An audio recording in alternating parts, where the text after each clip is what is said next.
With a name like Pine Island, you might expect to see needles and pine cones littered along the shoulder of Stringfellow Road. Don't get me wrong, Florida's largest island certainly has no shortage of pine trees, but it's also home to a massive industry centered around a different type of tree. I think palm trees are representative of what the state of Florida is. When you think of Florida, you think of only a few things, and palm trees are probably up at the top of that list. Arguably, Florida's favorite. These right here are going to be probably 5,000, 6,000 Pounds? Mm-hmm. Oh my gosh. The bigger ones. Meet Mark Dean, the owner of Palm Co. here on Pine Island. He's not just an operator, he's also a pioneer of sorts. I was the first person to start growing palm trees here on Pine Island commercially. That was more than 38 years ago. Today, his original concept has blossomed into a booming industry, something Dean partly attributes to a perfect climate. Well, we have a small microclimate here, and having Charlotte Harbor just north of us, about a mile or so as the crow flies, as the cold fronts come across from the north, we get a heating effect from the bay. So we're actually 6 degrees warmer than about 10 miles south of here. Those ideal conditions have allowed him to create exotic groves of rare palm trees, with exotic animals to boot. But we generally stay warmer than most everywhere in Florida.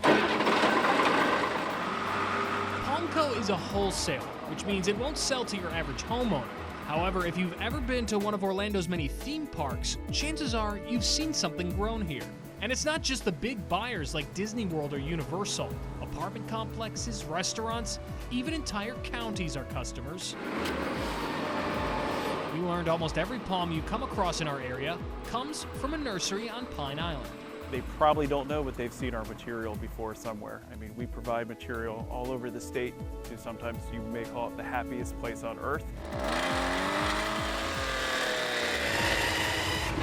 So this is the loader. It's what Palmco uses to transport a palm tree that's been cut out of a hole like that. From there, it's loaded onto a truck and taken wherever it needs to go. Obviously, moving a 1,000-pound tree is no easy task. Neither is predicting the demand for adult palm trees years in advance. That's hard to predict. There's definitely an art to growing and selling palm trees and keeping your inventory balanced. Which is why you end up with huge fields of ready-to-go trees like this one. Because you never know when someone's going to want their own little slice of paradise. Royal palms are especially popular for us. Our coconut palms, we grow a specific type of coconut palm called the Maypan. So while it'll always be known as Pine Island, you could also consider this place Palm Island, an agricultural community dedicated to creating tropical vibes by growing and distributing these tropical trees. Names aside, one thing's for sure.